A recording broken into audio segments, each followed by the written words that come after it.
Hi friends, welcome back to my channel. ఈరోజు మీకు ఈ సీరియల్లో ఏం జరిగిందో తెలుసుకోవాలి అనుకుంటున్నారా? అయితే వెంటనే మనం సీరియల్లోకి వెళ్ళిపోదాం. ఇక నర్మద, ప్రేమ ఇద్దరు కూడా ధీరజ్ కోసం ఇంకా ఏదో ఒక ఎవిడెన్స్ దొరుకుతుందని ఇంకా సీసీ ఫుటేజ్ని చెక్ చేస్తారు. అదైతే నర్మద తన మొబైల్లోకి తీసుకుంటుంది. అలాగే ఆ మామిడి పళ్ళతో పాటు మారక ద్రవ్యాలు తీసుకొచ్చిన ఆ వ్యక్తి బైక్ని ఇక ఆ నెంబర్ ద్వారా అతని అడ్రస్ ని తెలుసుకోవడానికి ఇంకా నర్మద అయితే తనకి తెలిసిన ఒక ట్రాఫిక్ పోలీస్ ని ఫోన్ చేసి ఆ బైక్ నెంబర్ ద్వారా అతని అడ్రస్ అయితే తెలుసుకుంటుంది. ఇంకా ఆ అడ్రస్ తో ప్రేమ అలాగే నర్మద ఇద్దరు కూడా నేరుగా వాడి ఇంటి అడ్రస్ దగ్గరికి అయితే వెళ్తారు. అక్కడికి వెళ్ళిన ప్రేమ, నర్మద డోర్ కొడుతూ ఉంటారు. ఇక లోపల నుంచి బయటికి వచ్చిన ఆ వ్యక్తి, చూడండి మీకెవరు కావాలి అని అడగడంతో ఇక్కడ వేరే వాళ్ళు ఉండాలి మీరు అని అంటుంటే, చూడండి అమ్మా, మేము ఇంట్లోకి కొత్తగా వచ్చాము, ఇంతకు ముందు ఉండేవాళ్ళు ఇక్కడి నుంచి వెళ్ళిపోయారు అని చెప్పడంతో, లేదు అలా జరగడానికి వీల్లేదు, వాడు తప్పించుకోవడానికి ఇలా నాటకాలు ఆడుతున్నాడు అంటూ ప్రేమ అయితే చాలా ఆవేశంగా లోపలికి వెళ్ళి అంతా చూస్తుంది. ఇంకా ఇది ఇలా ఉండగా సుకన్య అయితే ఇక్కడ జరిగిందంతా భాగ్యానికి చెప్పడం కోసం వెళ్తుంది కదా. ఇక భాగ్యం అయితే సుకన్య చెప్పిందంతా విని ముందుగానే తను భద్రావతికి ఫోన్ చేసి ఇలా ప్రేమ, నర్మద అతని బైక్ నెంబర్ ఆధారంగా అతని అడ్రస్ ని తెలుసుకొని అతన్ని పట్టుకోవడానికి వెళ్లారన్న సంగతి భాగ్యం ముందుగానే చెప్పేస్తుంది. ఇంకా భాగ్యం చెప్పిన ఆ విషయంతో ఇక భద్రావతి అలాగే సేనాపతి ఇద్దరు కూడా ఇక అతనికి ఫోన్ చేసి అడ్రస్ దగ్గర నుంచి మారిపోమ్మని చెప్తారు. ఇక ప్రేమ, నర్మద వచ్చేసరికి అతను భద్రావతి ఫోన్ వల్ల అక్కడి నుంచి తప్పించుకొని పారిపోతాడు. ఇంకా ప్రేమ, నర్మద ఇద్దరు కూడా ఇల్లంతా వెతికిన తర్వాత, అక్క వాడు ఖచ్చితంగా తప్పించుకున్నట్టున్నాడు, ఎలా అయినా సరే వాణ్ణి పట్టుకోవాలక్క, ధీరజ్ కోర్టుకి వెళ్ళక ముందే వాణ్ణి పట్టుకొని పోలీసులకి అప్పగించాలి, ఇప్పుడు వాడిని ఎలా పట్టుకుంటాం అని చెప్పడంతో ఇక నర్మద, ప్రేమ నువ్వేం కంగారు పడమాకు, వాడిని పట్టుకోవడానికి నాకు మరొక ప్లాన్ ఉంది అంటూ ఇక నర్మద అయితే ప్రేమని తీసుకుని నేరుగా కోర్టు దగ్గరికే వెళ్తుంది. ఒక్కసారిగా ప్రేమ, ఏంటక్క అతన్ని పట్టుకుందామని చెప్పి ఇలా కోర్టు దగ్గరికి తీసుకొచ్చావు, ఇంకాసేపట్లో ధీరజ్ని ఇక్కడికే తీసుకొస్తారు, నాకు భయంగా ఉందక్క అంటూ ఇంకా ప్రేమ అయితే నర్మదతో మాట్లాడుతుంటే, నర్మద చూడు ప్రేమ, నువ్వేం భయపడకు, ఎట్టి పరిస్థితుల్లో ధీరజ్ కోర్టుకి వెళ్లేదే లేదు, ఇట్నుంచి ఇటే మనం ధీరజ్ని తీసుకుని ఇంటికి వెళ్ళిపోతామంటూ ఇక నర్మద అయితే ప్రేమకి ధైర్యాన్ని చెప్తుంది. ఇంకా పోలీసులైతే ధీరజ్ని తీసుకుని కోర్టుకైతే వస్తారు. ఒక్కసారిగా కోర్టు దగ్గర ధీరజ్ కోసం ఎదురు చూస్తున్న ప్రేమని చూసి ధీరజ్ చాలా ప్రేమగా ప్రేమ దగ్గరికి వెళ్తాడు. ఇంకా ప్రేమ కూడా ఎమోషనల్ గా పరిగెత్తుకుంటూ ధీరజ్ ని హత్తుకుంటుంది. అలాగే ధీరజ్తో, రే ధీరజ్, ఈరోజు ఎట్టి పరిస్థితుల్లో నీకెటువంటి శిక్ష పడకుండా బయటికి తీసుకొచ్చే బాధ్యత నాదిరా అని అంటుంటే, ఇంకా ధీరజ్, చూడు ప్రేమ, నువ్వు నా కోసం ఎటువంటి ప్రాబ్లంలో ఇరుక్కోకూడదు, చూడు నేను ఏ తప్పు చేయలేదని నాకు తెలుసు, ఎలా అయినా సరే నేను బయటికి వస్తాను అంటూ ఇక ధీరజ్ మాట్లాడుతుంటే, ధీరజ్ మాటలకి ప్రేమ, ఎలా వస్తావు, నువ్వే తప్పు చేయలేదని ప్రూవ్ చేసుకోవడానికి నీకు ఆధారం కావాలి కదా, అది లేకుండా నువ్వెలా వస్తావు, దీన్నంతటికీ కారణం మా వాళ్ళే, నువ్వు నా మెడలో తాళి కట్టి ఉండకపోతే వాళ్ళు నిన్నిలా ఇటువంటి కేసులో ఇరికిచ్చుండే వాళ్ళే కాదు అంటూ ఇక ప్రేమ అయితే బాధపడుతూ ఉంటే, ధీరజ్ చూడు ప్రేమ, నువ్వెప్పుడు ఇలా మాట్లాడకు, నా మనసుకి మరింత బాధని కలిగిస్తుంది అంటూ ఇక ధీరజ్ అయితే ప్రేమకి నచ్చ చెప్తాడు. ఇంతలో అక్కడికి రామరాజు అలాగే వేదవతి, చందు కూడా వస్తారు. వాళ్ళ ముగ్గురు అయితే ఇక ధీరజ్ని చూసి చాలా బాధపడతారు. ఇంకా రామరాజు అయితే, రే చిన్నోడా, ఎలా అయినా సరే ఈరోజు నీకు బెయిల్ వచ్చేలా చేస్తాను అంటూ ఇంకా రామరాజు మాట్లాడుతూ ఉంటే, ధీరజ్, నాన్న నేనే తప్పు చేయలేదు నాన్న, అందుకు నాకు ఎటువంటి శిక్ష పడదు, ఆ భద్రావతి లాంటోళ్ళు 100 మంది వచ్చినా నన్నేం చేయలేరు నాన్న, మీరు ధైర్యంగా ఉండండి అంటూ ఇక ధీరజ్ అయితే రామరాజుకి ధైర్యాన్ని చెప్తాడు. ఇంతలో నర్మద అనుకున్నట్టుగానే తను వేసిన ప్లాన్ ప్రకారం ఇక కొంతమంది పోలీసులైతే ఆ వ్యక్తిని తీసుకుని నేరుగా అక్కడికే వస్తారు. ఒక్కసారిగా ఇక ప్రేమ అయితే ఆ స్మగ్లర్ని చూసి ఆవేశంగా అక్కడికి వెళ్ళి, రేయ్ నువ్వే కదా ఆ రోజు మామిడి పళ్ళలో ఆ మారక ద్రవ్యాలు పెట్టి ధీరజ్ ఈ కేసులో ఇరుక్కునేలా చేశావు నిన్ను అంటూ ఇక ప్రేమ అయితే అతన్ని కొడుతూ ఉంటుంది. ఒక్కసారిగా వేదవతి అలాగే నర్మద ఇంకా చందు రామరాజు అందరూ కూడా ఆశ్చర్యపోతారు. ఇక రామరాజు అయితే ఎవరమ్మా వీడు అని అంటుంటే ఇక నర్మద అయితే, మావయ్య గారు, మన ధీరజ్ని ఈ కేసులో ఇరికించడానికి మూల కారణం ఇదిగో వీడే.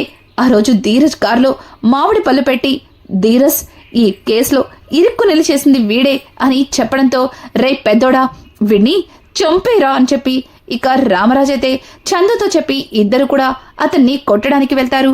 ఇంకా అక్కడ ఉన్న పోలీసులైతే, సార్ మీకు దండం పెడతాను, ఇక్కడ గొడవ చేయకండి, ఇది కోర్ట్, ఇక్కడ ఏమాత్రం గొడవ జరిగినా ఇతన్నే కాదు మిమ్మల్ని కూడా అరెస్ట్ చేయాల్సి ఉంటుంది.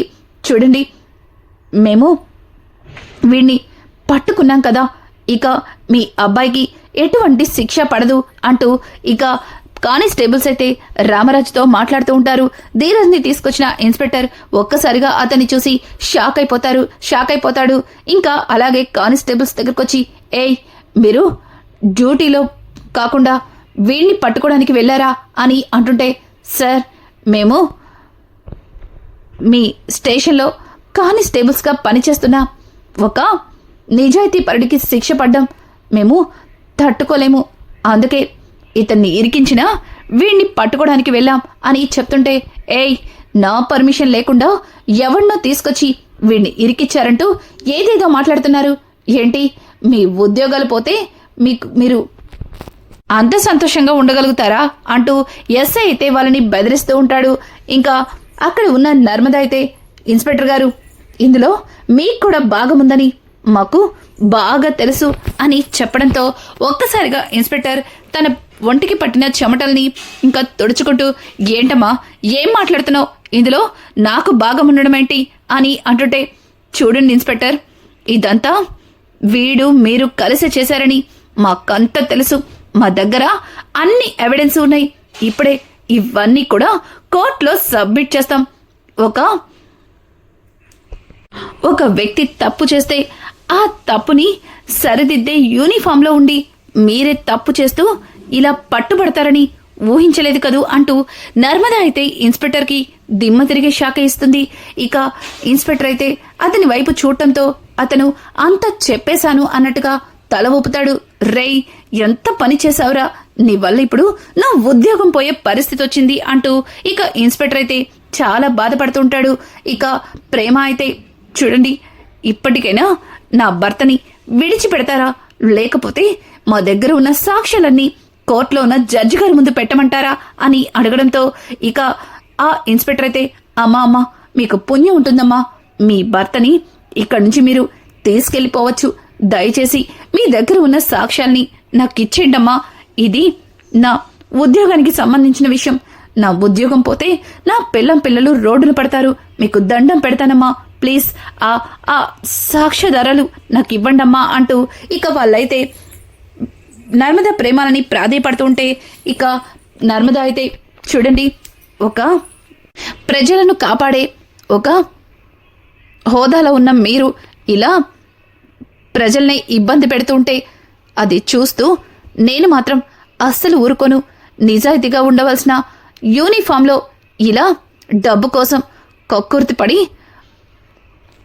ఏ తప్పు చేయని వాళ్ళని ఇరికిస్తుంటే నేను మీ మీద జాలి దయ ఎందుకు చూపించాలి అంటూ నర్మద అయితే, ప్రేమ వీళ్ళ మాటలకి అస్సలు కరిగిపోవద్దు, ఎలా అయినా సరే వీళ్ళు చేసిన తప్పుని జడ్జి గారి ముందు బయట పెట్టే తీరాలి అని చెబుతుంటే ఇక ప్రేమ అయితే, వద్దక్క వద్దు, అలా చేస్తే వీళ్ళతో పాటు మా అత్త నాన్న కూడా జైలు పాలవుతారు, శిక్ష తప్పు చేసినందుకు వాళ్ళు శిక్షని అనుభవిస్తారు, చూడక్క ఏదైనా ఉంటే మనం ఇంటి దగ్గర చూసుకుందాం, ఈ విషయాన్ని ఇంతటితో వదిలేద్దామంటూ ఇక అక్కడే ఉన్న వేదవతి మాట్లాడుతూ ఉంటే ఇక నర్మద, అదేంటత్త అలా మాట్లాడతారు, చూడండి తప్పు చేసింది నా కన్న తండ్రి అయినా సరే నేను అస్సలు వదిలిపెట్టను అంటూ ఇక ప్రేమ మాట్లాడుతూ ఉంటే అక్కడే ఉన్న రామరాజు, చూడమ్మా ప్రేమ, నీలాంటి కోడలు నా ఇంటికి వచ్చినందుకు నిజంగా నాకు చాలా సంతోషంగా ఉంది. నా కొడుకు కోసం నువ్వు ఇంత కష్టపడ్డాం మిమ్మల్ని చూస్తుంటే నాకు చాలా గొప్పగా ఉంది. రామరాజు కోడళ్ళంటే ఎలా ఉంటారో అన్న విషయం అందరికీ తెలిసేలా చేశారు. చాలమ్మా, చాలు, ఇక్కడితో ఈ గొడవని ఆపేద్దాం. ఇప్పుడు ఈ గొడవ కోర్టుకెళ్తే తర్వాత మొదటిగా ఇంత పెద్ద తప్పు చేసిన మీ అత్తని అలాగే మీ నాన్నని అరెస్ట్ చేస్తారు. ఇక మళ్ళీ పరువు పోయిందని మీ నాన్న మీ అత్త మరింత గొడవ పడతారు. ఇంకా పగలు ప్రతీకారాలుంటూ గొడవల్ని పెద్దవి చేస్తారు. చిన్నోడు ఏ తప్పు చేయలేదని రుజువు చేసుకోవడానికి మనకి అవకాశం వచ్చింది. వాళ్ళంతట వాళ్ళుగానే చిన్నోడిని వదిలేస్తా అంటున్నారు. ఇక ఇక్కడితో వదిలేద్దామంటూ రామరాజైతే ఇక ప్రేమ నర్మదలకి నచ్చ చెప్పడంతో ఇంకా ప్రేమ నర్మద ఇన్స్పెక్టర్ వైపు కోపంగా చూస్తూ వాళ్ళ దగ్గర ఉన్న ఎవిడెన్స్ ని చూపించి ఇక ధీరజ్ ని అక్కడి నుంచి తీసుకెళ్లిపోతారు. ఇదంతా కూడా వాళ్ళు భద్రావతికి ఫోన్ చేసి చెప్పడంతో ఒక్కసారిగా భద్రావతి కోపంతో రగిలిపోతుంది. ఇక సేనాపతి అయితే అక్క, ఆ రామరాజు గడి కోడళ్ళు చాలా తెలివిగా ఆ ధీరజ్ గడు ఏ తప్పు చేయలేదని సాక్ష్యాలతో బయట పెట్టారు. ఇప్పుడు ఆ ధీరజ్ గాడిని ఆ రామరాజు గడు తీసుకొచ్చి మన దగ్గర ఏం గొప్పలు పోతాడో అన్నట్టుగా ఇక సేనాపతి మాట్లాడుతూ ఉండగానే సడన్ గా ఇంటి ముందు కారొచ్చి ఆగుతుంది. ఇక రామరాజు రే సేనా అని గట్టిగా అరవడంతో ఒక్కసారిగా సేనాపతి, అదిగో ఆ రామరాజు గడు నన్నే పిలుస్తున్నాడు. ఇప్పుడు వాడి ముందు నేను తలెత్తుకుని నిలబడలేను అంటూ ఇక సేనాపతి మాట్లాడుతూ ఉంటే ఇంకా రామరాజైతే, రే సేనా, ఏంట్రా నీ మోహం చూపించుకోవడానికి అంత సిగ్గేస్తుందా?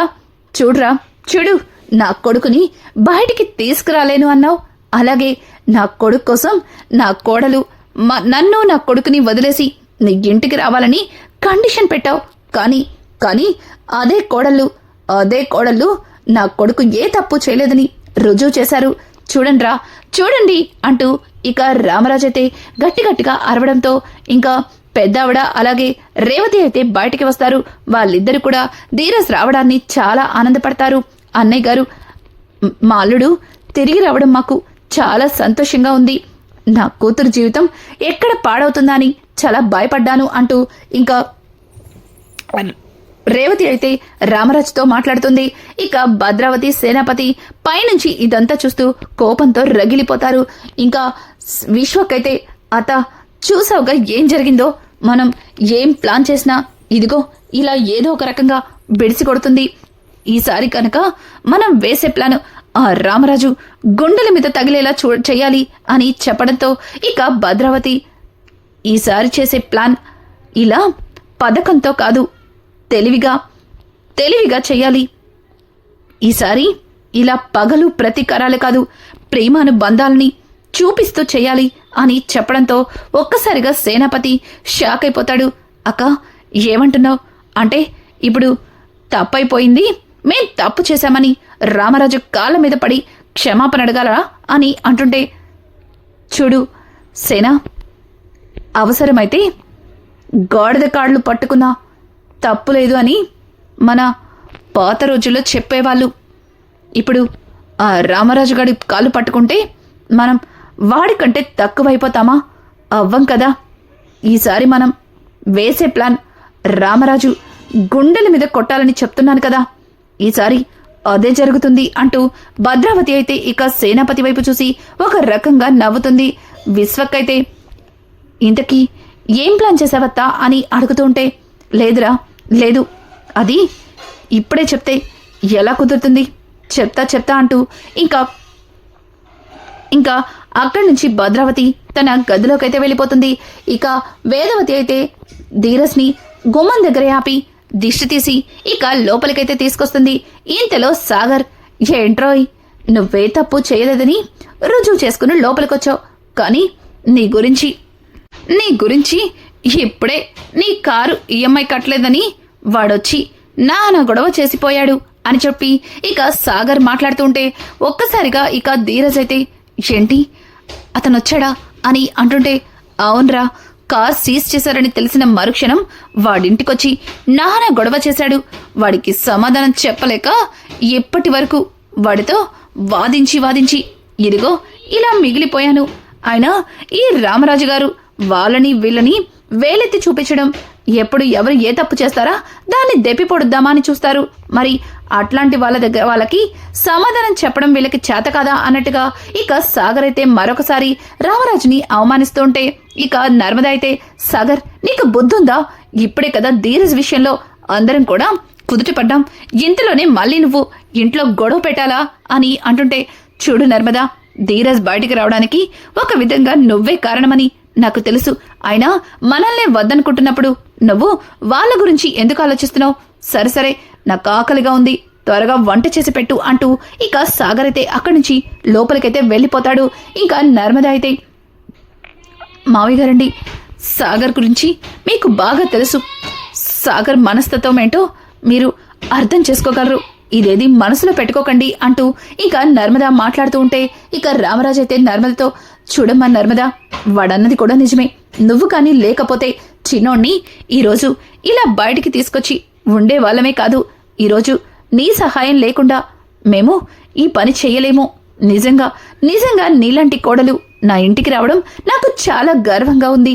రామరాజు కోడలతో ఈసారి పెట్టుకోవాలంటేనే ఒక్కొక్కరికి మామూలుగా ఉండదు అంటూ ఇక రామరాజు అయితే భద్రావతి ఇంటివైపు చూస్తూ ఇంకా నర్మద ప్రేమాలని గొప్పగా పొగుడుతాడు. ఇంకా అక్కడే ఉన్న వల్లి అయితే, నా కళ్ళ ముందు వీళ్ళిద్దరిని పొగుడుతుంటే నేను తట్టుకోలేకపోతున్నాను, ఏదో ఒకటి చెయ్యాలి అంటూ ఇక వల్లి అయితే, అత్తయ్యగారండి, ధీరజ్ బయటికి రావాలని 2 రోజుల నుంచి ఎంతో బాధపడుతున్నాను. కడుపుతో ఉన్న సంగతి కూడా మర్చిపోయి భోజనం కూడా చెయ్యలేదు అని అంటుంటే, ఇక అక్కడే ఉన్న చందు, ఏంటి నువ్వు భోంచేయలేదా? ఈరోజు ఉదయమే కదా నువ్వు పళ్ళెం నిండా పెట్టుకుని తింటున్నావు. చిన్నోడు జైల్లో ఉన్నందుకు నువ్వు బాధపడుతూ భోజనం చేయలేదని మళ్ళీ వాళ్ళకెందుకు అబద్ధం చెప్తున్నావు అంటూ ఇక చందు అయితే వల్లి మీద అరవడంతో, ఒక్కసారిగా వల్లి, వీడొక్కడు చాలు నా పరువు మొత్తం తీయడానికి. వీడి కళ్ళ ముందు తినేసరికి వీడు ఆ విషయాన్ని కూడా మర్చిపోలేదు అంటూ ఇక వల్లి అయితే కోపంతో రగిలిపోతూ, అది బా, నేనేమన్నా ఉత్త మనిషినా ఏంటి బా? ఇప్పుడు కడుపుతో ఉన్నాను, ఇట్లాంటప్పుడు మరి భోంచేయకపోతే కడుపులో బిడ్డ ఆరోగ్యం దెబ్బతింటుంది కదా అంటూ ఇక వల్లి అయితే చందుతో మాట్లాడుతూ ఉంటే, ఇక రామరాజు అయితే, భుజమా, చిన్నోడు ఎప్పుడు తిన్నాడో ఏంటో, వెళ్ళి వంట చెయ్యి, వాడితో కలిసి అందరం కూర్చుని భోంచేద్దామంటూ ఇక రామరాజు అయితే వేదవతితో చెప్తాడు. ఇక వేదవతి కిచెన్లోకి వెళ్లి వంటని సిద్ధం చేస్తూ ఉంటుంది. ఇక్కడ చూస్తే ధీరజ్ అయితే ప్రేమ దగ్గరకొచ్చి, ప్రేమ అంటూ ఇంకా ప్రేమని పిలవడంతో, ప్రేమ, ఏంట్రా, నిన్ను కష్టపడి బయటకు తీసుకొచ్చానని నాకు థ్యాంక్స్లు చెప్పడాలు, అలాగే నా కాళ్ళు పట్టుకోవడాలు ఇలాంటివేమీ చెయ్యకురోయ్, నాకు ఇట్లాంటి అంటే అస్సలు నచ్చదు అంటూ ఇక ప్రేమ అయితే ధీరజ్ ని సరదాగా ఆట పట్టిస్తుంది. ఇక ధీరజ్ అయితే, అంటే ఇప్పుడు నేను నీ కాళ్ళు పట్టుకోవాలా? నువ్వు నన్ను బయటికి తీసుకొచ్చినందుకు నిన్ను ఎత్తుకుని మోసయ్యాలా అంటూ ఇక ధీరజ్ అయితే ప్రేమ మీద వెటకారంగా మాట్లాడుతూ ప్రేమ దగ్గరకొచ్చి, ఏయ్, నువ్వు లేకపోతే నిజంగానే నేను బయటికి వచ్చుండేవాణ్ణి కాదేమో. ఈరోజు నువ్వు నా మీద చూపించే ప్రేమ వల్లే నేను తిరిగి మళ్ళీ బయటికి రాగలిగాను అంటూ ఇక ధీరజ్ అయితే ప్రేమని దగ్గరికి తీసుకుని తన మనసులో ఉన్న బాధని బయట పెడతాడు. ఇంకా ప్రేమ అయితే, రే, నువ్వలా బాధపడకురా, నీకు ఇంత పెద్ద కష్టం రావడానికి ఒక విధంగా కారణం నేనే కదా. నువ్వు నన్ను పెళ్లి చేసుకోవడం వల్లే కదా మా వాళ్ళు నీ మీద ఇంత కోపాన్ని పగని పెంచుకున్నారు. నువ్వు నన్ను పెళ్లి చేసుకోకపోతే నీకు ఇటువంటి కష్టాలేమీ వచ్చుండేవి కాదు అని అంటుంటే, ఏయ్, ఏంటే, నేను స్టేషన్ నుంచి చూస్తున్నాను, రోజు ఇదే డైలాగ్ వేసి నన్ను ఇంకా బాధ పెడుతున్నావు. నిన్ను పెళ్లి చేసుకోకపోతే నేను ఇంత సంతోషంగా ఉండుండేవాణ్ణి కానే కాదు. నీకోసం మీ వాళ్ళేంటి, అట్లాంటి వాళ్ళని 100 మందినైనా భరిస్తాను అంటూ ఇక ధీరజ్ అయితే ప్రేమని దగ్గరికి తీసుకుని గట్టిగా హత్తుకుంటాడు. రానున్న ఎపిసోడ్స్ అయితే మరింత ఇంట్రెస్టింగ్ గా మారబోతున్నాయి. ఇక భద్రావతి తెలివితో కాకుండా ప్రేమతో రామరాజుని ఏ రకంగా దెబ్బతీయబోతుంది. ఇలాంటి లేటెస్ట్ ఎపిసోడ్స్ మీకు మరిన్ని కావాలి అనుకుంటే మా ఛానల్ని సబ్స్క్రైబ్ చేసుకోవడం మాత్రం మర్చిపోకండి. Thanks for watching. Hi friends, welcome back to my channel.